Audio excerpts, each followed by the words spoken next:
Jelema amunun b'a fɛ ka voyager k'a sɔrɔ a ma degun sɔrɔ a ka voyage kɔnɔna na. Compagnie de transport Somatra u y'a kanu ka na ni car kura caman ye. Car minnu dilanna norme kɔnɔna na aw ka lafiya kama, a suspension wo, a climatisation, a siège wo, n'i ye car jɔlen ye foyi tɛ jigin kɔnɔ, i bɛ se ka don a kɔnɔna na cogo min na. Somatra e ka kari, Somatra ne ka kari, Somatra anw ka kari. O hukumu kɔnɔna na kari ninnu bɛ sira ta don ko don Bamako, Segu, San, Moti, Kucala ka taa se Sikaso ma, Keɲeba, Kita. O ma ɲina Yoro di Sahel maaw kɔ ka taa se Kolokani, Jijeni fo ka taa se Bɛnma ma. Somatra fiɲɛ foroko, Somatra ka wuli hɛrɛ la ka se hɛrɛ la. Ayiwa client aw bɛ Agence Dunia Travel Service a ko a bɛ bonyamasegin foli kɛ ka ɲɛsin a ka sango hijidenw ma aw minnu ye danaya ta ka d'a kan aw ka hiji labɛn ni a kɛcogo ɲuman na. N'an taara hɛrɛ la ka segin hɛrɛ la, dumuniw ka ɲi, bɛrɛbɛrɛli ka ɲi, n'an mago bɛ diɲɛ fɛn fɛn na u b'a bɛɛ lajɛlen k'an ye. Donc an b'u fo k'u barikada. Directeur min tun b'a nɔfɛ n'o ye Amadu Mayiga ye, a jɔra a jɔyɔrɔ la. Ɲɛmɔgɔya ko fɛn fɛn a jɔra a jɔyɔrɔ la, ka nisɔndiya mɔgɔw la, ka mɔgɔw bɛrɛbɛrɛ, ka ko to mɔgɔw t'a la, mɔgɔw tɛ min dɔn k'a ɲɛ yira mɔgɔw la. An y'o baara de sɔrɔ dunya la. Kumu kelen kɔnɔ a ko ka aw bɛɛ lajɛlen ladɔnniya silamɛ minnu bɛ Mali kɔnɔ ani minnu sigiyɔrɔ bɛnnen don diɲɛ jamana wɛrɛw ma k'a fɔ san wɛrɛ o hiji ni o umura o baaraw labɛnw daminɛna ka ban. O tumana aw minnu b'a fɛ ka hiji kɛ damu lakana ni basigi kɔnɔ, Agence Dunuya a kɛn bɛ k'o fɛɛrɛ bɛɛ lajɛlen tigɛ ka hiji kɛcogo ɲuman kalanw bɛɛ lajɛlen labɛn ka bila aw ɲɛ. Min y'i k'a dɔn siyɔrɔ ni damu ye ka surunya aw ka bato kɛ yɔrɔw la. Dumuni lakika sanuma o bɛ tobi ka bila aw ka bolo ka saga n'a ka waati bɛɛ lajɛlen la. Dɔgɔtɔrɔ jolenw olu bɛ aw nɔfɛ hiji kɛ yɔrɔ ani bato kɛ yɔrɔ wɛrɛw bɛɛ lajɛlen la, yɔrɔ bɛɛ ani waati bɛɛ. Baw bolo kuma dɔ o ka wusa ne de sen ka di ye. Agence Dunia Travel Service jɛɲɔgɔn kelen min bɛ aw ka hiji ni aw ka humura kɛ k'a ɲɛ ale de do. O fana ni aw bɛɛ kunnafoni wɛrɛ ɲini a ye weleli kɛ 66 71 37 24 70 64 99 71 ni aw bɛɛ u ka yɔrɔ ɲini u filɛ ni hippodrome yɛrɛ la immeuble station Soma Yafula Kulukɔrɔ sira da la. O fana min y'i k'a dɔn Agence Dunia Travel Service ye k'u bɛ dugawu kɛ hiji ni umura kɛcogo ɲuman a n'a musakaw Ala k'a nɔgɔya silamɛ bɛɛ lajɛlen ye.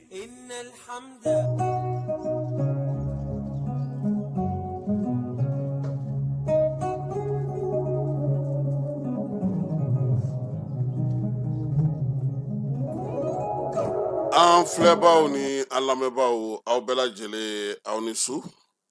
Ala ye bi tile tiimɛ di an ma, Ala ka su hɛrɛ di an bɛɛ lajɛlen ma. Sunkalo tile 7 ka bɛn ni juma ye bi min ye mars kalo tile 7 san 2025. Kerecɛnw olu ka sun tile 3 ye bi ye. An bɛ bɛɛ fo ka bɛɛ waleɲuman dɔn. Ala ka sunkalo 2 bɛɛ lajɛlen ɲuman yira ani silamɛ bɛɛ lajɛlen na.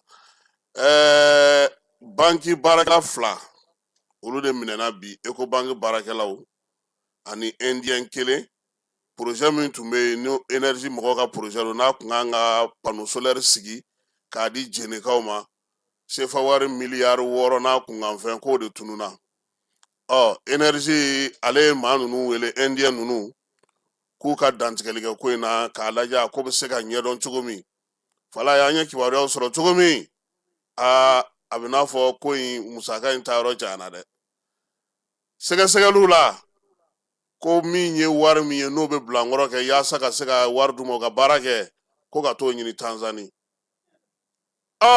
O Tanzanie ɲinini e k'o de ma kɛ kataba 4 ye sa wa. Procureur yɛrɛ y'a ye k'a fɔ ninnu ye u bɛna mana da ale yɛrɛ ɲɛ na u y'ale yɛrɛ bila réseau internet ka ɲinini na n'a ye fɛn fɛn bugɔ ka don a bɛ taa sɔrɔ foyi tɛ wari t'o kɔnɔ. Nka sisan énergie tun jigi b'a kan de nin ka se ka sigi sen kan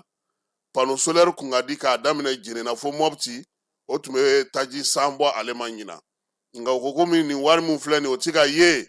ta tɛ ka minɛ si tɛ ka bɔ hali olu yɛrɛ ka baarakɛla b'a la projet coordinateur o ye énergie mɔgɔ ye u bɛɛ bɛ kaso la bi. Fala ye a bɛ mɔgɔw ɲɛna k'u minɛna bi de u ma minɛ bi dɛ u minɛna tarata tɛmɛnen. Nka bi de banki syndicat bɔra ka mankan kɛ ko pour que u bɛ se ka bila. non to umne na kabini tarata tɛmɛnen ne an ka sɛgɛsɛgɛliw ye min yira na o ye k'a fɔ ko maa ninnu kɔni sefa wari miliyari 6 a kɔni yɛlɛla miliyari 6 ani buruburu 7 yɛlɛla sanfɛ wa a taara duguma wa énergie ka projet in kɔni olu bɛ ka projet de sigi sisan pour que ka se ka kuranko taji san k'o dɔgɔya ka mɔgɔw bila panneau solaire ka marché fitinin n'o bɛ ka di société ma wari tɛ mɔgɔ minnu yɛrɛ bolo u bɛ k'u bolo don an ka 20 ta n'a ko k'a bɛ taa n'u ka miliyari 6 wala o ma nɔgɔn dɛ a ko kɔni bɛ kiiri kan bi de sa bankiw ka syndicat olu ye wuli ka jɔ kɛ sa k'u bɛ senkɔrɔma dondoli ta ka ɲɛsin mɔgɔ ninnu ma nka k'u bilara su manda kabini tarata jan tɛmɛnen dɔgɔkun tɛmɛnen sini dunan b'an fɛ yan min ye Ghana jamanakuntigi kura ye John Dramani Mahama CEDEAO bɛ fɛ k'ale de lajɛ sisan a ka ni garijɛgɛ la AES mɔgɔw la hali bi kuma mun kan ka don a da a kan ka kuma cogo min n'a kan ka baara kɛ cogo min a taara Alassane fɛ yen Alassane ye o don a da k'a fɔ a ye k'a k'a jija cogo sugu bɛɛ la ninnu kana bɔ AES la koyi u kana bɔ CEDEAO la koyi u k'u ka ale ka fɛɛrɛ bɛɛ tigɛ ko mun dalen don ale la o la sa John Dramani Mahama sini sɔgɔma n'a y'a ka pankuru ta a bɛna Bamako n'a bɔra Bamako a bɛ taa Wagadugukaw fɛ yen a bɛ sɔrɔ k'a kun cɛ ni Niger ye fala o waati kelen na CEDEAO taara tubabu jɛkulu dɔw ta u ni AES bɛna sigi ka fɔ min kɛ ka se k'a la u bɛ fara ɲɔgɔn na cogo min k'o di tubabulaka dɔw ma olu bɛ baara daminɛ ka ban koyi bɔlɔlɔ sanfɛ u bɛ ka mɔgɔw ladɔnniya k'a fɔ ko AES jamanakuntigi ninnu k'u t'a fɛ ka bɔ fanga la de u b'a fɛ k'u yɛrɛ sinsin fanga la wa olu bolo jalen don u ye u ka na u n'u ka baara kɛ u ka to CEDEAO kɔnɔna na jɛkulu in ale fana ka baara bɛɛ lajɛlen bɛnnen don ma nanzaralakaw fɛ yen AES mɔgɔw u fana bɛ wuli ka jɔ la yaasa ka se ka u kunbɛ cogo min don nataw la an na ɲɛfɔli kɛ jɛkulu in kan a baara kɛcogo a n'u ka laɲiniw ye min u b'a fɛ ka fɛn minnu sigi sen kan yaasa n'u ni AES mɔgɔw ye ɲɔgɔn sɔrɔ u ka se ka jamanadenw hakilila sɔrɔ olu ka baara o kɛkun ye o ye taxi ko kuma in a fana bɛ sen na hali bi minnu sɔnna ani minnu ma sɔn bɛɛ lajɛlen bɛ k'i hakilina fɔ bonya ani karama kɔnɔna na i yɛrɛ ye min fɔ bi an balimakɛ dɔ ye kibaruya dɔ bila ka na an t'o lajɛ ale ma sɔn dɛ ale ma sɔn dɛ ale kɔni ko jurumu b'a la dɛ an fala ye keba an hakilila k'a fɔ nin ye maa caman ka laɲini ye mɔgɔ fanba fana bɛ fɛ nin ko in ka kɛ tancogo la parce que n'i ye ma ɲɛ k'i bɛ mara kɛ i yɛrɛ ka kɛ misali ɲuman ye minnu sɔnna an t'olu fana lamɛn minnu ko k'a tigɛ an k'olu lamɛn a bɛ caman de kɔnɔ ko jamanajɔ ye da de ye jɔ tɛ da yɛrɛ jamanajɔ ye kɛwale de ye balima wari minnu bɛ ka tigɛ ka bɔ kun i tɛ ka faamu n'i ma b'i faso kɔnɔ ka bɔ quoi mɔgɔ tɛ faransi yan ko wari tɛ tigɛ kun mɔgɔ tɛ États-Unis ko wari tɛ tigɛ kun quoi a bɛ tigɛ bɛɛ kun dɔw b'a fɔ san wa u b'a tigɛ kun mɛ i bɛ taa retraite la mais u b'a ta dɔw kun u bɛ sa ka sɔrɔ u si ma se retraite ma ne participation bana la ni banana k'i furakɛ dɔw bɛ san 5 yɛrɛ kɛ u tɛ taa dɔgɔtɔrɔso la mais u bɛ participer wa jamanajɔ tɛ da yɛrɛ jamanajɔ ye kɛwale de a ye Burkina lajɛ a ye keleya Burkina la a ye keleya Burkina population na Burkina population jɛra ka wari cɛ ka taa di ma i bɛ baara la cogoya min na mais pourquoi ne tɛ Mali ni Burkina comparer Mali dugukolo ka bon ni Burkina ye siɲɛ 3 ko dɔw fin cogo ye kelen ye minɛ cogo tɛ kelen dɛ Mali dugukolo ka bon de an k'o fara an ka jateminɛw kan mais jamana si tɛ jɔ n'a jamana kɔnɔdenw ma ban ne y'a fɔ aw ye n'a y'aw denw ladon arabu kalan ni école kalanw na n'an ma métier yir'u la wallahi billahi u bɛ k'aw ɲɔgɔnnaw ye chance b'anw na dɛ anw nana an ye métier kɛ an ye métier dɔɔni kɛ an ma kalan français la mais alhamdulilayi on se débrouille hali ni y'an bila pharmacie kɔnɔ san an b'a gérer tu vois mais mɔgɔ joli bɛ o kunkolo falen don kuranna la mais métier t'u la après u bɛ balo n'u ma maîtriya kɛ malimuya kɛ walima ka seli ni mɔgɔ ye o joli bɛ école kalandenw na diplôme baw b'u bolo u bɛ thé wuli la k'a sɔrɔ faransi yan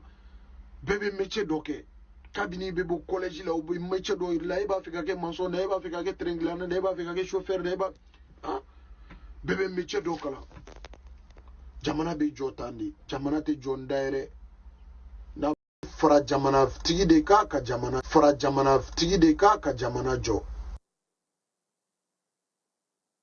Ayiwa nin ye hakilina fila ye ka kɛ ni warisarako in ye warisarako min ni ale kuma cayalen don kosɛbɛ i n'a fɔ an y'a fɔ a ɲɛna cogo min na bi su in na an ni Interfleuve mɔgɔw de nana ɲɔgɔn sɔrɔ n'o ye Kɛmɛasinakaw ye ka kɛ ni degun min bɛ yen n'o ye lakanabaliya ye su in na min ye Yuba bɛ yan Yuba a ni su a kɛra fama ye dɛ o kɛra i yɛrɛ i bɛ tunu dɛ ubiyɛn baara de ka ca Kasum ne kuma ɲini ka na e fɛ a yɛrɛ o dɛsɛ de ye na yɛrɛ ma ɲini ka na yɛrɛ e m'a ɲini ka na yan e ma ɲini ka na Pleya ça va ko bɛ cogo di aw yɛrɛ don ayiwa n b'a dɔn k'a fɔ i ni maa min bɛ ɲɔgɔn fɛ maa jɛlen tɛ a yɛrɛ tɛ nin i da bɔ n ka kuma na ko bɛ f'i kɔ de e ye jaralaka jɛlen ale b'o la a bɛ sɔn ka k'o la ayiwa aw bisimila bamananw ko ko fɛn o fɛn bɛ yen n'o bɛ maa sen teliya o bɛ se k'i da teliya Yuba aw seko ye mun ye yan su in na alhamdulillah monsieur Traoré an b'i fo k'a fɔ an filɛlikɛbaa n'a lamɛnlikɛbaa bɛɛ lajɛlen ma ko ni su o bɔlen kɔ yen an b'i fo ka tila k'i fo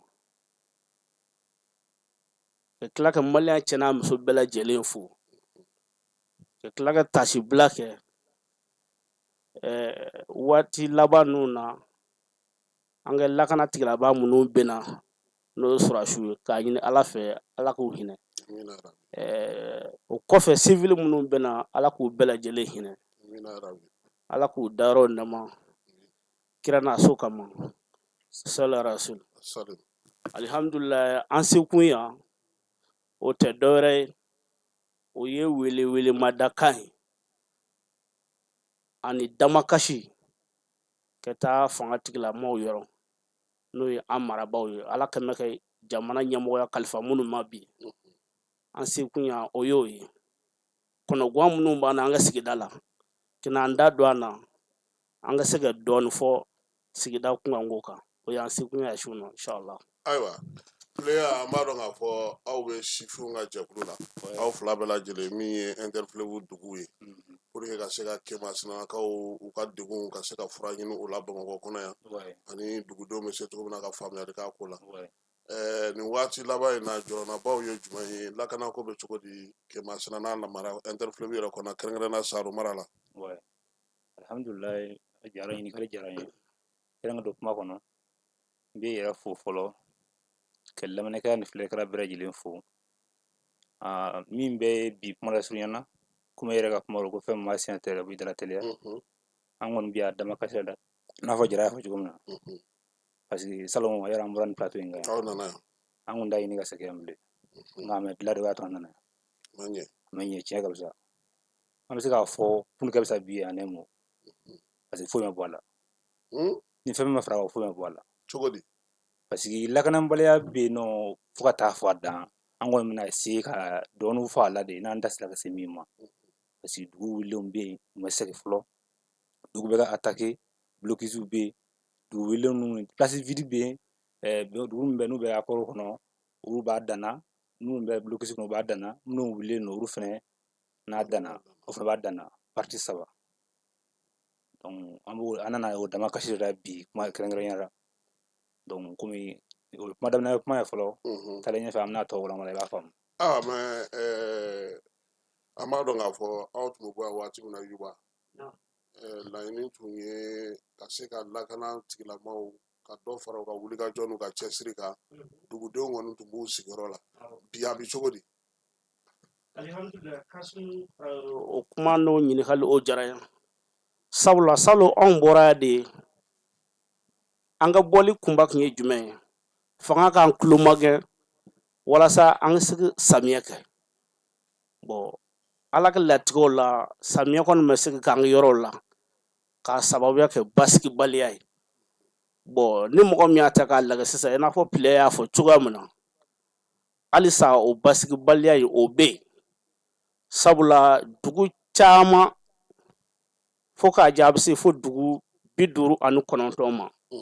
olu bɛɛ y'u sigiyɔrɔ bila anw fɛ bi an yɔrɔ sera kɛ dugu minnu compter les villages déplacés o y'o ɲɔgɔnna ye o kɔfɛ dun dugu minnu bɛ yen n'olu bɛ accord kɔnɔ 100 sara la o bɛ taa dugu 70 na ha ka ja 80 bon 20 ou bien 30 ɲɔgɔn na olu de tɛ bɛnkan kɔnɔ fɔlɔ bon jeunesse y'a lajɛ est ce que an bɛ se ka to ta wa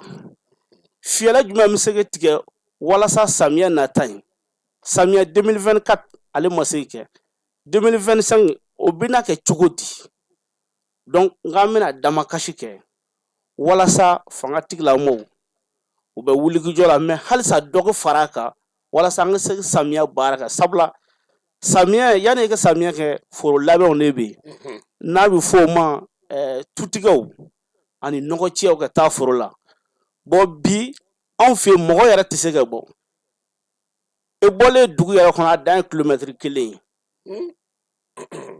a tɛ se ka bɔ mɔgɔ tɛ se ka bɔ n y'o de fɛ ɲɛna hali salon sabula adamaden e bɛ siran marifa yɛ ka taa kɛnɛ ma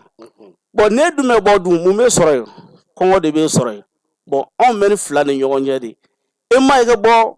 marifakisɛ k'e faga ou bien i ka to so kɔnɔ kɔngɔ k'e faga sabula samiya ma kɛ salon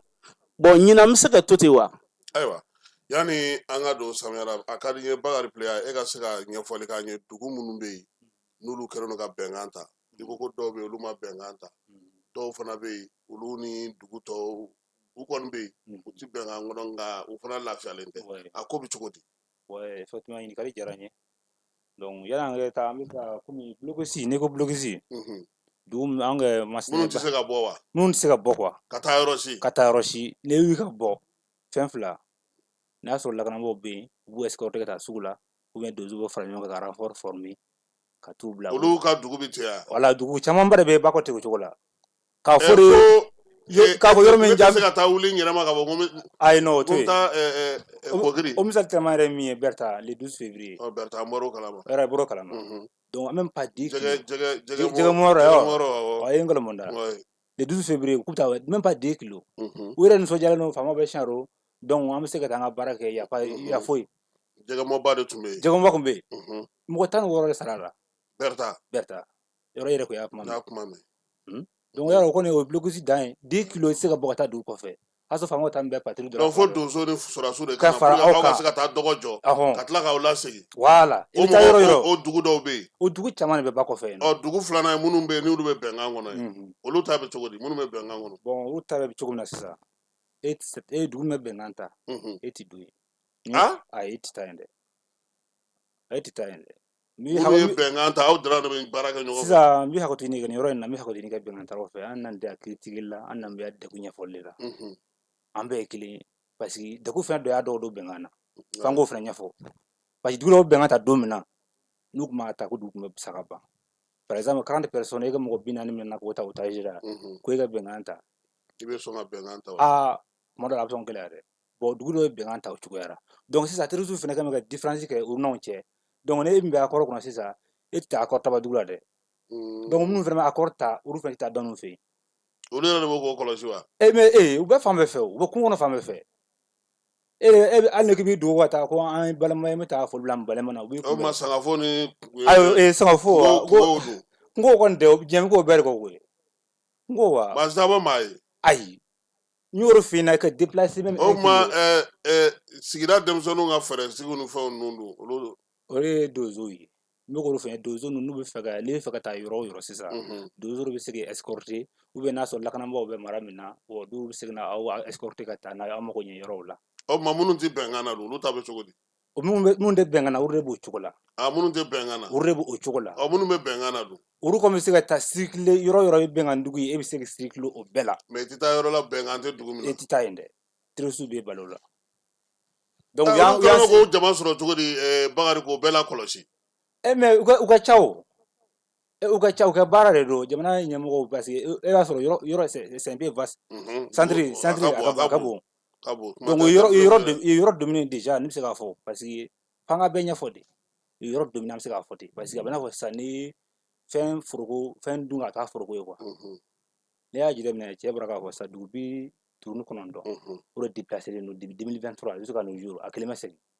dugu 59 anw sera ka interfleuve la centre kɔnɔ quoi o yɛrɛ ye anw sera ka min compter o t'a bɛɛ ye dɛ comme ngalontigɛ ɲɛsiranɲɛ kama anw sera ka min compter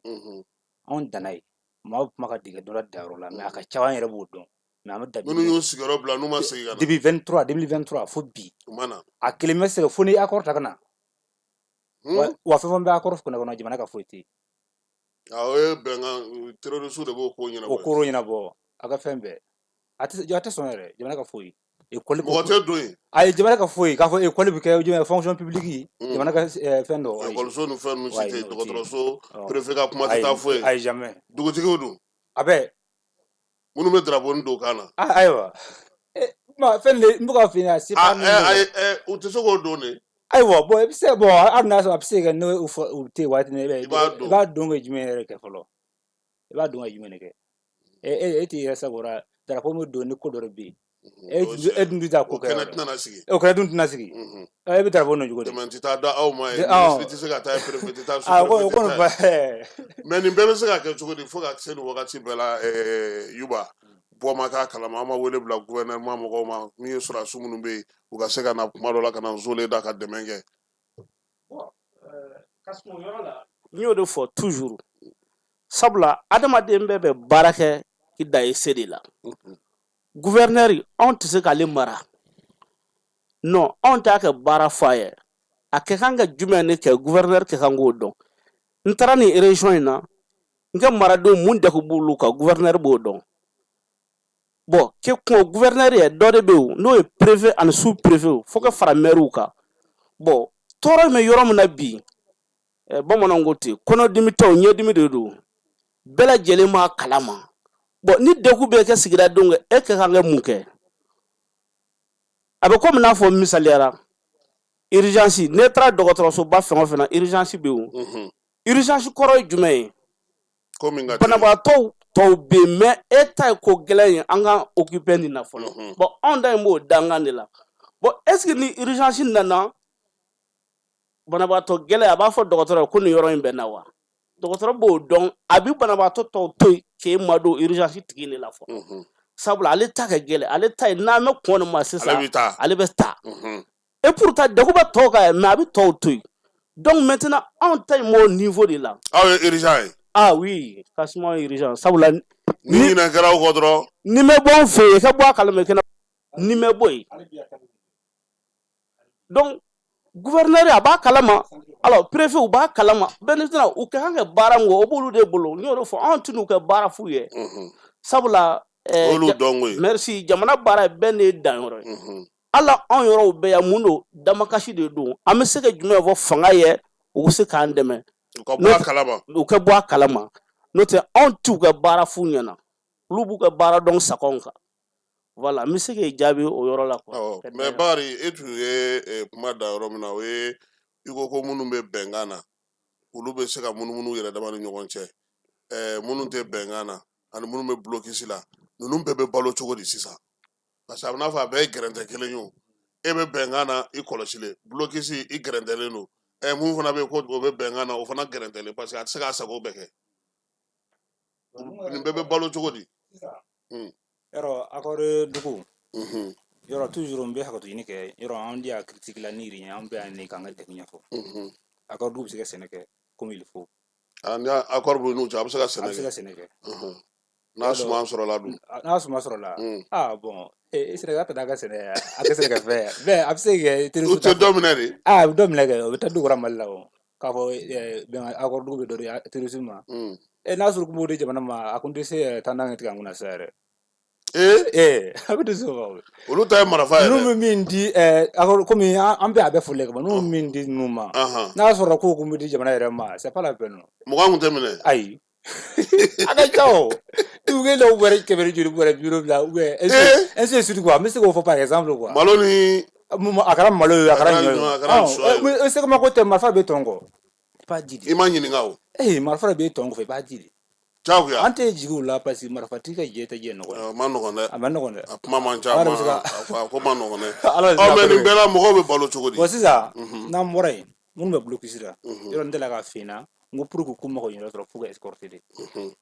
fo ka fo escorter sira su de kana bɛ wala fo dozo kana wala ma ni ka mɔgɔ min bɛ yɔrɔ dɔ fɛ n'o ye sama ni ye fɛɛrɛ kɛ ni escorte waati sera i bɛ t'i ka mɔgɔ ɲɛfɛnw san ka na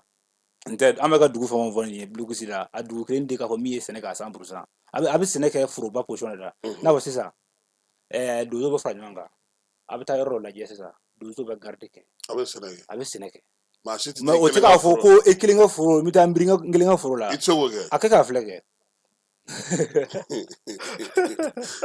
a kɛ k'a filɛ o serew bɛ yan dugu baden a bɛ yɔrɔ parti dɔ ta donc bɛnkan ko kuma t'o la ayi k'a fɔ n ta ye n ka foro ye n bɛ n ka foro siyan sago ma i n'a fɔ aw tun bɛ min kɛ kɔrɔlen wala k'a fɔ ne bɛ n fara bɔ maa tɔw la ne kelen ta ye n ka foro ye o t'a ye dɛ i bɛ fara dugu kan de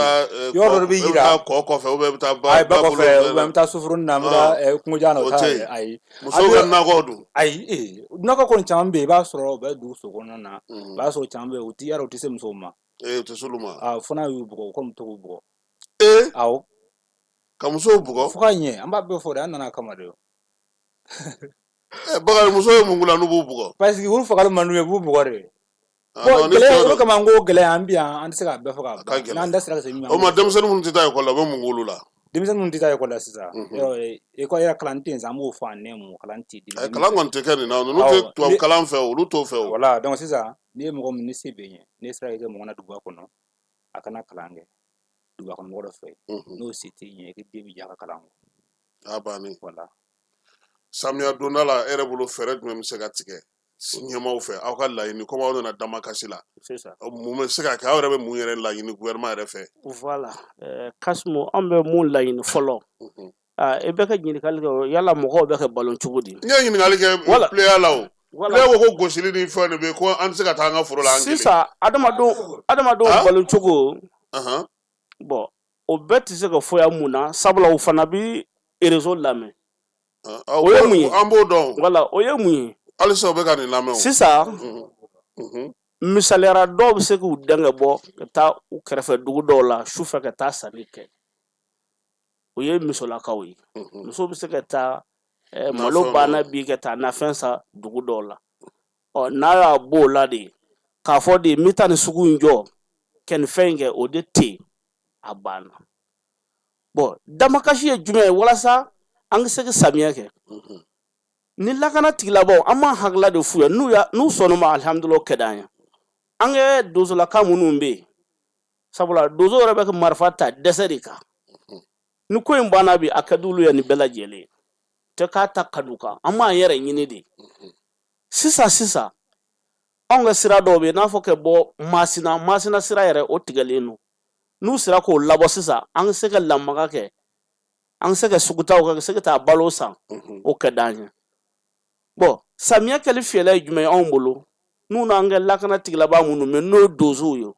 minnu fara ɲɔgɔn kan n'o jeunesse ye n'a fɔ anw ɲɔgɔnnaw u bɛ se k'u far'u kan ka se ka baara in kɛ ɲɔgɔn fɛ sabula o bɛ se ka ɲɛ sɔrɔ wa o bɛ se ka ɲɛ sɔrɔ anw ka faamuyali la komi olu de ye baara kɛbagaw mais anw bɛ laɲini de kɛ wale kɛbagaw o y'olu de ye mais nin bɛɛ la o tuma sɔrɔdasiw ye wulikajɔ minnu kɛ nin waati laban na u ma dadigi kɛ mɔgɔ ninnu na a ma dɔ b'u la Kasimu ayiwa mɔgɔ ninnu kɔni u bɛ cogo min na u dorogolen don jamanadenw na ka ban de u bɛ cogo min na u bɛ ten bon u dorogolen don jamanadenw na yɔrɔ dɔw la mais e tɛ sigida min dɔn a bɛ se ka lakana tigilabaw baara kɛ d'u ye mais n'e taara zone na n'a sɔrɔ i tɛ mɔgɔw dɔn voilà donc minnu bɛ yen sisan k'olu bɛ kɛ dozo n'u farala olu kan ka jɛ ka baara kɛ ɲɔgɔn fɛ a ka ca Ala fɛ an ka laɲini bɛ se ka sabati kalo damadɔ kɔnɔ yɛrɛ sabula olu de bɛ zone la olu de bɛ k'a dɔn ni dugu in bɛ taa nin dugu ma olu de b'a dɔn fana nin sira in bɛ ta olu de b'a dɔn nin tu in na mɔgɔ ninnu bɛ se ka sɔrɔ yen na olu bɛ se ka bila u ye o y'an ka dozolakaw ye u bɛ se ka bila u ye ka taa fɔ nin tu in na u bɛ se ka sɔrɔ yan n'o kɔni kɛra alihamudulilayi mais n'u taara sigida la n'u ninnu bɛ jɛ kɛ baara kɛ a bɛ gɛlɛya dɔɔnin vraiment fo mɔgɔ dɔ ka sɔrɔ minnu bɛ dɛmɛ voilà c'est ça u ka jɛ n'olu ka baara kɛ pour que ɲinan samiya fana kana kɛ salon ta ɲɔgɔn na très bien o de kɛ d'an ye ayiwa an ye waati dɔ la fana samiya kɔnɔna na maa caman ye minɛnw cɛ ka taa san yan fan fɛ Interfleuve dugu mɔgɔ caman dɔw yɛrɛ taara k'u ka minɛnw bɛɛ to olu mɔgɔw bɛ cogo di bi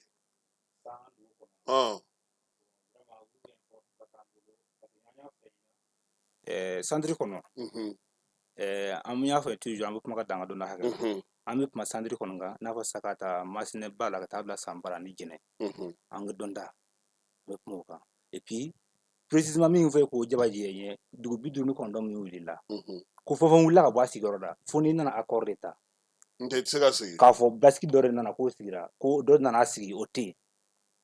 an tɛ y'a fanga lagosi la ni nin an n'a da dama kasi la u ka se k'aw dɛmɛ a ko se k'anw dɛmɛ parce que kɛrɛnkɛrɛnnenya tu jɔso yɛrɛ filɛ tu yɛrɛ kama jɔso a taa jɔso a taa ko fila kɛ ɲɔgɔn fɛ kɛra siɲɛ fila bɛɛ kelen yɛrɛ la fagara kelen na yɛrɛ kelen yɛrɛ la sisan même pas 1 kilo an bɛ taa misiw dɛnɛ donso hali ka misi gɛn donso dɔ misi gɛn dɔw bɛ tugu misiw kɔ donso bɛ taa yɛlɛ yirikana na ne ka yɔrɔ gardi pour que terisiw kana se u ma u bɛ misiw gɛn sisan i n'a fɔ sɔgɔmada ka se 14h ma ni 14h sera o don misi gɛn bannen jɔso ta fɔlɔfɔlɔ yɛrɛ kɛra o de la ani kalo in kɔnɔ dɛ don tɛmɛnenw ta o tɛ dɛ nin kalo in yɛrɛ kɔnɔ voilà nin kalo in kɔnɔna na donc sisan u bɛna le 14 février le 14 février o kɛra o la février kalo kɔnɔ a donc misi gɛnna ɲɛmɔgɔ kuma n'o ye donso ɲɛmɔgɔ ye an ka taa so taa kuma sera an ka taa tile dun o yɔrɔnin bɛɛ ani terisiw ka da don ka simɛ kɔrɔ a si k'a da don fo heure min o waati min na yɛrɛ ko k'u bɛ taa so k'u bɛ taa so i b'a fɔ ko terisiw puyara bɔ dugu jukɔrɔ ou bien u sira k'u kɔnɔ de wa on sait pas u y'a jateminɛ a kɔni kɛra nin cogo in na jɔso b'o gɛlɛya kɔnɔ kuma an bɛ se ka jɔso ta dɔrɔn ni sunga fɛnɛ b'o cogo la sunga yɛrɛ don jumɛn yɛrɛ sunga ta fɔ le 4 mars ka bɔ ko dɔrɔn ko n bɛ taa kandara 9 kilos sunga bɛ kuna sini dɔrɔn le 4 voilà kuna sini ko n bɛ taa kandara dɔrɔn 9 kilos o ni terisiw sina ko minɛ ten mɔgɔ fila o ma ye halisa ayi o ma ye fo ne y'a kɔrɔ ta sunga bɛɛ jinɛ mara la bɛn mun ye commune na 9 kilos donc blocus bɛ nin cogo in na attaque fɛn o fɛn bɛ kɛ 2 kilos 3 kilos yarɔ ko nin ye blocus ye mɔgɔ bɛ se ka mɔgɔya bɛɛ kɛ so kɔnɔna ten nɔ attaque wɛrɛ ma k'olu kɔfɛ tuguni yan sisan hali kunun bi attaque kun bɛ yen bi attaque kun bɛ Numboso Numbosokaw y'an wele bien olu y'an wele ye Ngolomondara attaque kun bɛ Numboso bi nin bɛɛ ye sandiri kɔnɔna ye parce que kuma la surunya na siranna u ye mɔgɔ ninnu ye munumunu na u jɔrɔla mais u y'a fɔ k'a kɛra kunun fɛnɛ attaque kun bɛ sunga kelen na tuguni sunga bɛ min bɛ n'a bɛ jɛnɛ mara la kunun le 6 attaque kun bɛ mɔgɔ fila fɛnɛ ni tor'o la n'a fɔ sisan an bɛna an ka mɔgɔ dɔw bɔ donso an fɔlɔ dɔ nana an bɛna dɔw bɔ ka taa dɔw ka don o kɔnɔna na attaque nana kɛ sungakaw yɛrɛ mɔgɔ bɛ dɛmɛ na précisément k'a sɔrɔ sunga yɛrɛ ni samiyɛ jan ka s'o ma ayiwa Yuba i ye laɲini kɛ ka sababuya kɛ samiya ko ye i ye laɲini kɛ pour que a bɛ se ka lafiya tuguni i ko fo u ni donso ka se ka gɛrɛ ɲɔgɔn na ka se ka baara kɛ aw minnu yɛrɛ bi yan aw bɛna mun de kɛ pour que nin baara ninnu ka se ka sigi sen kan tiɲɛ don aw bɛna ka na kuma yan a bɛna fɛnw kɛ mais est ce que dɛmɛ dɔ bɛ se ka bɔ aw yɛrɛ bolo ka taa sama somaw fana ma bon olu bɛ taa cogo di fana Kasum somaw dɛmɛli anw ma farida de don i b'a fɔ ko seli ye farida ye cogo min n y'o de fɛ n ka kumaw la kuma dɔ la adamaden i b'a kanu k'a ɲini ala fɛ n ka sigi faransi k'a ɲini n ka sigi bamakɔ o ye mɔgɔ ka choix ye mais mɔgɔ si m'a fɔ ala ye ko n wolo nin dugu in na bon ne wolola yɔrɔ min na o dɛmɛli ye ka diyagosa de a bɛ komi n'a fɔ anw ka malidenya y'an ma diyagosa cogo an ka kan k'an faso de fɛ bon n'aw nana yan k'an bɛ nafolo ɲini na anw tɛ se ka nafolo sɔrɔ tant que ninnu bɛ lafiya o tɛ se ka kɛcogo t'o la n'aw ye dɔrɔmɛ sɔrɔ anw b'a tila an ni ninnu de cɛ bon olu yɛrɛ bolo banna pewu mun bɛ yen sisan an bɛɛ de bolo banna o anw ka kɔnɔna mɔgɔ fɛn o fɛn bɛ yen k'e bɛ bi mɔgɔ t'e fɛ yen kɔni n'a sɔrɔ kɔrɔlen et puis malo bɔrɛ kelen nun sisan n'a mɛ kɛ 3 ye o ye minnu nana yan ye minnu bɛ so ye dun e dɔw de don e ka fasoden ɲumanya b'a jagosa ka e k'u dɛmɛ o ye jagosa de bon o to yen kɛ kɔn nin bɛ yan anw mɔgɔ bɛ balo sɛnɛw ni bagan maraw de la dugubaw fɛ bi bagan sen naani ma fɛ a dan fali ye bagan sen naani ma fɛ a dan fali ye misi kɔni t'i ye ba t'i ye saga t'i ye a taara min mɔgɔ jugu ninnu de taara n'a ye i bɛ ala k'ale ko misiya bɛ pɔsi kɔnɔ fɛn de don n'u taara dugu ma attaquer dɔrɔn à peu près 1 heure u tun bɛ 30 minutes misiw kibaruya bɛ tunu misiw u bɛ taa ni misiw ye u bɛ taa n'u ye min ou bien tuma min na mɔgɔw bɛ kɛlɛ la dɔw fana bɛ misiw ta ka taa i y'a faamu yɛrɛ de misiw bɛ sin ka tunu ten misi tɛ yen ba tɛ yen saga tɛ yen foyi tɛ yen bi hali nana kɛla an tɛ sɔrɔ foyi n bɛ k'a fɔ e ɲɛna de sɛ dun Kasum a ɲininkali tɛ wa Yuba sɛ sɔrɔli o tɛ sedanimafɛn ye o sɛ kelen-kelenninw bɛ sɔrɔ yen sɛ kelen-kelenninw bɛ sɔrɔ donc sisan dɔw bɛ yen olu bɛ orange na n y'o de f'i ɲɛna an bɛ se k'a ci i n'a fɔ duguba dɔw ma an mɔgɔw bɛ taa u bɔ n tɛ n'o fiyɛla f'i ye olu bɛ se ka bɔ wala olu bɛ se ka bɔ waati dɔw la don dɔw waati dɔw fɛ ka taa ereterɛ kɛ ne bɛ sɔrɔ musow bɛ a don nafɛnw na adamadenw ni bɛɛ ka balo ni maɲuman tɔ ko in de la tan bon nin bɛ laban Bakari e yɛrɛ bolo bi est-ce que e dalen don a la ko ni armée wulila k'i jɔ ko in kama a bɛ se ka ɲɛnabɔ wa a ɲɛ ma armée a ka nɔgɔ ala seconde parce que armée bɛ cogo min na bi a tɛ dugula Mali la diɲɛ yɛrɛ kɔnɔ a nɛma Mali armée bɛ cogo min na bi a nɛma donc aw bolo ka wuli ka ɲɛsin a ma yɛrɛ quoi n'u y'a ɲɛsin ma la seconde dans kalo kelen o b'a sɔrɔ mɔgɔ min sɛgɛnna sigiyɔrɔ ka taa dugu mɔgɔ ye ni armée wulila parce que o fɛɛrɛ ye jumɛn ye an y'a fɔ cogo min na a da sera min ma n'o ye dozo ka faro kan ye dozo m'a fɔ sanu m'a fɔ an m'a fɔ sanu an m'a fɔ wari an ka mɔgɔ b'an sigiyɔrɔ dɔrɔn na n'an y'o sɔrɔ dɔrɔn sanu y'an bolo o kana yɛrɛ sa attaque ninnu fɛn o fɛn filɛ nin ye a caman ye sɔrɔsiw sɔrɔ yen parce que sɔrɔsiw bɛ siɲaro sɔrɔsi dɔ bɛ sa ye attaque kɛra par exemple an sigi jɔso ta ten jɔso ni siɲaro ye cɛ a bɛ se parce que a bɛ jɔso bɛ masinɛ kɛrɛfɛ 7 kilo a kilo 8 bɛ taa ba kɔnɔ bon sɔrɔsi dɔ bɛ saro yɛrɛ ni jɔso cɛ o bɛ taa fɔ kilo 30 ni dɔɔnin na donc ni attaque kɛra sɔrɔsi bɛ se ka wuli teliyara cogo di k'e bɛ se ka jɔsɔkaw ma bɔ mais n'a sɔrɔ sa dozo faralen b'u kan sa jama bugu dɔɔnin an m'a fɔ sanu an m'a fɔ wari ka dozo far'u kan u bɛ se ka a fɔ an tɛ a yɔrɔ f'u ye dɛ an yɛrɛ bɛ dugu kunna an bɛ taa ɲɔgɔn fɛ de k'a fɔ a taa a fɛ u b'a y'o ta dɛ an bɛ dugu kunna yɛrɛ de dozo ye laɲini de kɛ baara bɛ se ka n'o daminɛna kalo kelen mɔgɔ caman bɛ segin kun n'u kɔni sɔnn'o ma kɔni ko kɔni sera ka yakubaya ko sera ka bila bolo kelen kan a tɛna dogo yɛrɛ la parce que i b'a kunnafoni tɛ dogo la a tɛ dogo la donc vraiment an kɔni mɔgɔ bɛ position in na u k'a lajɛ centre kɔni a ka gɛlɛn dɛ parce que an bɛna an da se yɔrɔ dɔ ma n'o ye jɔso ye kɛrɛnkɛrɛnnen jɔso bɛ masinɛ kɛrɛfɛ jɔso yɛrɛ bɛ masinɛ commune de kɔnɔ masinɛ yɛrɛ b'a yɛrɛ mara dugu dɔ bɛ siɲaro fɛ dɔ bɛ saye fɛ nka jɔso yɛrɛ bɛ masinɛ de fɛ jɔsokaw an b'u fo yɔrɔ la parce que u ko kunnafoni cogoya yɛrɛ la nisɔngɔ yɔrɔ min na waati min na basigi yɛrɛ bɛ yen n'a fɔra an ka nisɔngɔ sara k'i nisɔngɔ sara a 100% k'a di gouvernement ma jɔso ye 1 o na o tun bɛ bɛn ye a ye 1 k'a fɔ ni a y'a compter 1 2 3 4 5 jɔso b'a kɔnɔ minnu b'a sara ka ɲɛ a 100% donc an kɔni tɛ yan k'a fɔ an bɛ se ka dugu kelen ta k'a fɔ an bɛn'o kelen kɛ gɛlɛya fɔ mais komi jɔso bɛ degun kɔnɔ bi mɛnɛ kosɛbɛ a dugudenw yɛrɛ caman bɛ wele kuma voilà u ye video dɔ fɛnɛ kɛ kɔsɛ in na critique caman bɔra video in fɛnɛ na bon an b'a ɲini ɲɛmɔgɔw fɛ u ka sabali anw tɛ se ka taa kuru dan parce que u k'u hakili to yen na jɔso ye video kɛ a ɲɛna a ma ɲɛ o tɔɔrɔ de bɛ yen u ba degulen bɛ kini kɛ nte ne video mani cari anw ngene anw fɛ yan bi gɛlɛya ko tɛ sinon jɔn y'an dɔn ni video kɛra jɔso dugutigi video kɛra do wa gɛlɛya de y'a bila video la a dekura a b'a lase mais a tɛ ka k'a kuma fɛ donc a yɛrɛ ko n bɛ video kɛ k'a bila diɲɛ k'a ye a bɛ se ka anw bɛ min fɔ ɲama tɛ taa de a dɔw bɛ n'i y'a bila diɲɛ ɲɛfɛ a bɛ se ka mɔgɔw bɔ a kalama ɲɛmɔgɔ b'a ye teliyara jɔso ka video kɛ kun filɛ mais critique caman bɔra an n'an bila o bɛɛ wala an kɔni min fɔ ɲɛmɔgɔw ɲɛ u ka sabali anw tɛ se ka taa kuru dan anw ye kelen ye olu y'anw lakanabaa de ye anw tɛ se ka taa kuru dan dɛ n'an n'u kɛra la o da man d'an na ani ninnu bɛ ɲɔgɔn na an n'olu fana bɛ ɲɔgɔn na o tɛ kɔngɔzɔ ye donc k'a lajɛ u ni jɔso ka ɲɔgɔn faamu baara min bɛ sen na jɔso ma dabɔ a tɔgɔ de video kɛ kama kamalenya bɛ bi an ka jumɛn an mago bɛ sɛnɛ dɔrɔn de la an bɛ sɛnɛ dɔn ani bagan mara sɛnɛ bagan mara an b'o dɔrɔn de dɔn nin ko in y'a bɛɛ tila an na dɔw kun ye misi 100 ye o kɛra hali sɛ t'o fɛ bi hali donfini ala ni terisu ninnu bolo an bɛ kuma mɔgɔ ko de fɛn ko de ka dugu wuli ko de kan tɛ bagan hakɛ min cɛ ko bagan ɲɔgɔnna bɛ sɔrɔ mɔgɔ ɲɔgɔn tɛ sɔrɔ o kama an bɛ kuma mɔgɔ de kan parce que ni ka bon quoi ni ka gɛlɛn o kama an bɛ kuma ni de kan n tɛ bagan min cɛra kɔni hali ni k'a bɛ miliyɔn man tɛ sɔsɔ santiri kɔnɔ parce que mɔgɔ min ka misi 100 o de ka ca ba ko tɛ donc a kuma kɔni tɛ ba fura n'an da sera ka min fɔ gɛlɛya in kɔni na an b'o de fɔ dɔrɔn kɛnɛya ko bɛ cogo di nin bɛɛ la Ayuba bon parce que maaw mana sigiyɔrɔ la fana u bɛ bana ko degun bɛ na o fana fɛ o Kasum kɛnɛya tɛ yen kalan tɛ yen ayi kalan kɔni an b'o kalama o ekɔlisow datugulen don u tɛ sɔn ka dayɛlɛ muso kɔnɔmaw bɛ bana o bɛ kɛ cogo min na Ala de b'a dɔn adamaden anw ka sigida yɛrɛ bana yɛrɛ de bɛ yen pour que k'e lafiya sabula jatigɛ y'a damana bana adamaden kan hakilisigi o ye kɛnɛya farikolo ma sabula waati bɛɛ marifa kan waati bɛɛ jatigɛ a bɛ ka mun da adamadenw yɛrɛ hakili kan a bɛ ka mun da adamadenw farikolo kan a ka jugu dɛ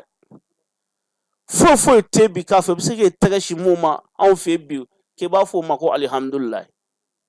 o tɛ yen n'aw y'a da bi sini bɛ kɛ cogo di a t'a dɔn sini bɛna kɛ cogo min dɔgɔtɔrɔso tɛ yen e b'a fɔ k'i kɛnɛya ko kuma bɛ yen bɛɛ jɔlen don i yɛrɛ sa kɛ bɛɛ jɔlen dɔgɔtɔrɔ tɛ yen o olu tɛ se ka kɛ yen voilà olu tɛ se ka kɛ yen olu tɛ se ka kɛ yen nin waati in na a ka gɛlɛn c'est ça donc adamadenw mais fɛɛrɛ minnu kun sigira sen kan baara mun bɛ sen na n'o sera aw ka yɔrɔ la i n'a fɔ an bɛ k'a ye yɔrɔ tɔw la cogo min na a bɛ lafiya bɛ na wa i n'a fɔ wulikajɔ min bɛ sɔrɔ a sugu bolo an bɛ k'o de fɔ c'est pourquoi an n'a mɛn yan o ka se aw yɛrɛ fɛ yen u bɛ yen mais u ka dɔ fara a kan merci i sera an ka kuma yɛrɛ de ma n'o sabatila bi alihamudulilayi alihamudulilayi parce que donc n'u taara yɔrɔ in yuguyugu siɲɛ kelen sisan Kasimu ku taa yɔrɔ yiru a ti doge yɛrɛ la an bɛ k'a fɔ cogo min na an ka lakanabaaw k'u tɛgɛ di ɲɔgɔn ma kalo kelen ka ja u na o e yɛrɛ n'o kuma mɛn yan o n'u sɔnn'o ma wala o kɔni ye anw kɛ laɲini ye a fiyɛlɛ tɔ b'u yɔrɔw bolo ayiwa Bakari aw bɛ Saro mais dugu tɔ minnu bɛ yen aw n'olu cɛ bɛ cogo di dugu tɔ min bɛ Interfleuve kɔnɔna na comme village de don village association tɔ village dugu tɔw aw n'olu cɛ bɛ cogo di baarakɛɲɔgɔnya la nin ka kɛ ni nin gɛlɛya in ye bon an n'u cɛ kɔni a bɛɛ ye gɛlɛya kelen de ye parce que an ka taama ka ɲɔgɔn sɔrɔ ko ɲɔgɔn tɛ i bɛ gɛrɛ micro la dɔɔni voilà an ka taama ka ɲɔgɔn sɔrɔ ko ɲɔgɔn tɛ dɛ parce que n'a fɔ sisan dugu dɔ bɛ yen o y'a sɔrɔ dugu saba b'a ni ɲɔgɔn cɛ o y'a sɔrɔ fila wuli min bɛ ka bɔ yen ou kelen wuli min bɛ ka bɔ yen donc e tɛ se ka taa dugu dɔ in na f'i ka dugu wuli in traverser de ou bien i ka accord dugu in traverser accord dugu dun n'e ko i b'o traverser tuma dɔ a ma nɔgɔn dɛ munna aw tɛ ɲɔgɔn dɔn ni a ye ɲɔgɔn dan kɛ mais n'a sɔrɔ n'o kɛ a kɔlɔlɔ bɛ s'olu ma ayi n'a sɔrɔ sisan parce que yɔrɔ n y'a fɔ n ye kuma daminɛ na n ko o tɛ sɔn anw ka taa accord talaw fɛ yen accord talaw fana tɛ se ka na aw fɛ anw fɛ yen nɔ parce que u kɛn bɛ k'an séparer ka bɔ ɲɔgɔn na quoi pour que k'aw kɔ don ɲɔgɔn na ka pour que fɛrɛ aw ka fɛrɛ anw ma quoi parce que o kama n tɛ sɔn ka bɛnkan talaw n t'u sɔn k'u dɔgɔya n tɛ sɔn ka kuma jugu f'u ma parce que ni b'a dɔn ninnu bɛ fɛ ka anw hakili de fara ka bɔ ɲɔgɔn na pour que u kɛ fɛrɛ anw ma k'anw kɛlɛ u dun y'u sago jama ko tɔ tɛ quoi voilà pour que u dun y'u sago ban dɛ parce que ko in nana o nacogo dɔ la accord de aw ka taa anw d'aw ma an b'aw ma donc gɛlɛya in bɛ ayiwa an b'a fɔ an filɛbaaw n'an lamɛnbaaw ye k'an ye dɔ kɛ baabu la waati fana sera technicien ko k'an tɔ tora miniti 5 ye an bɛna n'a lajɛ aw fila la an b'a daminɛ la ni kuma kuncɛ kuma ni welewelema da min b'i bolo ka ɲɛsin gouvernement an bɛ sɔrɔ k'a di Yuba ma o k'a datugu mana surunya bɔ n b'aw yɛrɛ fo ka filɛkɛla bɛɛ lajɛlen fo ka jamana ɲɛmɔgɔ fo i nikan ko dɔ bɛ e tun bɛ fɛ ka mun fɔ wa Bakari ni nikan ko tɛ ban fɔra o wallahi ni Allah sira wallahi ma kuma kan jugu tɛ ala cɛ y'o kuma jugu tɛ ni nikan ko tɛ ban fɔla yan wallahi kuma min kɔni ye min ye nikan ko la dɔrɔn u kɔni k'a lajɛ dɔrɔn ka se ka kuma surunya dɔrɔn u k'a lajɛ ko nin don ka se ka collaborer à 100% awɔ à 100% an bɛ se ka min fɔ k'o dɔn o bɔra dɔn o kɔni y'o ye pour que a ko ka nɔgɔya awɔ a ko ka se ka nɔgɔya an kɔni bɛ solution na teliya an kɔni tɛn'u ka baara f'u ɲɛna o kɔfɛ olu b'u ka baara ɲɛdɔn olu b'u baara ɲɛdɔn komi ko in mɛnna sen na parce que minɛnw b'u bolo drone b'u bolo fɛn min bɛ Mali bolo bi a dogolen tɛ diɲɛ na o donc a solution ɲuman b'u bolo mais an kɔni bɛ ka min ye en vrai u ka s'aw fɛ yen ni fanga ye u kana filɛ n'u ɲɛ kɛrɛ de u k'a filɛ n'u ɲɛ fila yɛrɛ de ayiwa Yuba kuma kuncɛ kuma an b'i fo ka maliyɛn cɛ n'a muso bɛɛ lajɛlen fo k'a ɲini Ala fɛ degun minnu bɛ yen yarabi Ala kana n'a fura ɲuman ye amina yarabi fanga an bɛ segin ka wele da vraiment Masina Interfleuve k'u kɔfilɛ a la Masina Bakɔla in bɛɛ de don donc kuma kuncɛ ye mun ye hali bi vraiment n'u sera ka fara an ka lakana tigilabaw kan an bɛ kuma de ta ni sɛgi walasa vraiment samiya nata in an se k'a kɛ an b'i fo ka lamɛnnikɛla cɛ n'a muso bɛɛ lajɛlen fo fɛn o fɛn ɲɛ b'an na donc k'a fɔ assalamu alaikum an yɛrɛ b'aw fo ka waleɲuman dɔn jɛkulu min sigilen don min ye Masina Interfleuve tɔnw olu ka denmisɛnninw de tun b'an bolo yan bi min ye Yuba Jara ye ale bɛ yan ale ye tɔn in maa ye min ye Interfleuve ale bɛ bɔ o kɔnɔ na ka se Bakari Pleya ma Falaye Keyita ani Keba Jalo olu y'a bila bɔlɔlɔ sanfɛ an b'a fɔ sa n ko k'an bɛn sini ni Ala sɔnna ma nɛgɛ kanɲɛ 12 kiwara wɛrɛw an na olu d'aw ma min ye nɛgɛ kaɲɛ 9 ye débat bɛ kɛ sɔgɔma min ye Bakari Sangare o tɛ a kɔlɔ ale bɛ Samake ale bɛ na yan a k'an bɛn sini Ala ka fajiri k'an bɛɛ lajɛlen garisigɛ an ka ɲɔgɔn dɛmɛ ka binkɛnikɛlaw ni maafalaw ni walijugu tigilamaw kɛlɛ a y'anw dɛmɛ an k'aw dɛmɛ ka binkɛnikɛlaw ni maafalaw ni walijugu tigilamaw kɛlɛ n'a ye kunnafoni sɔrɔ binkɛnikɛlaw ni maafalaw ni walijugu tigilamaw kan a ye nɛgɛjuru ci dɛmɛso la nɛgɛjuru sira fɛ wari tɛ sara min na 80 00 11 20 walima 80 00 11 22 walima 98 17 76 75 ngo 98 17 76 45